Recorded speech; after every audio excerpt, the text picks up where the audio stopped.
C'est parti pour le deuxième épisode, le Gashadokuro. Alors, une brève description sur le Gashadokuro. Il serait créé à partir des ossements des morts sur les champs de bataille. Et on dit qu'il est animé par la rancune, la colère et qu'il attaque sans bruit. Donc il a surtout été popularisé à l'époque d'Edo avec les Ukiyo-e. J'ai déjà fait 2 Gashadokuro, un petit peu plus ancien que voici et un autre que voilà. Là, je vais partir sur un style différent. Je vais faire un fond noir. J'ai déjà travaillé quelques esquisses. On va voir ça ensemble. C'est parti. Et voici la première esquisse que j'ai faite du Gashadokuro. J'ai fait ensuite plusieurs tests pour arriver vraiment à l'équilibre que je souhaite. Donc je vais partir de ces esquisses-là. Maintenant, plus qu'à faire sur la tablette. C'est parti.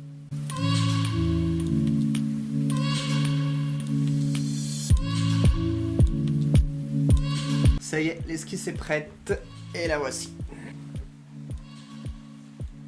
Allez, maintenant je vais aller découper ma toile à la bonne taille. Je vais ensuite tracer à l'aide du projecteur les lignes de l'esquisse directement sur la toile. Et c'est prêt. Et maintenant on passe à la réalisation.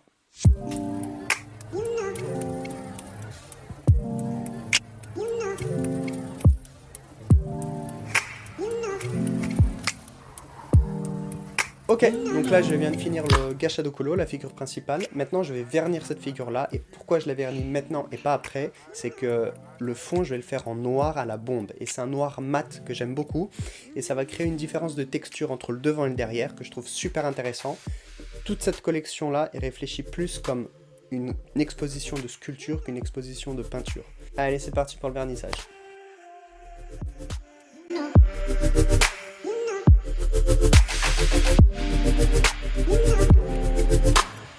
Avant-dernière étape, je vais tomber le fond de ma toile d'un noir profond.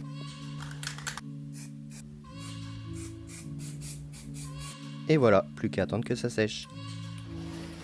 Maintenant que la peinture est sèche, je peux enlever le masking tape pour passer à l'ultime étape, tendre la toile.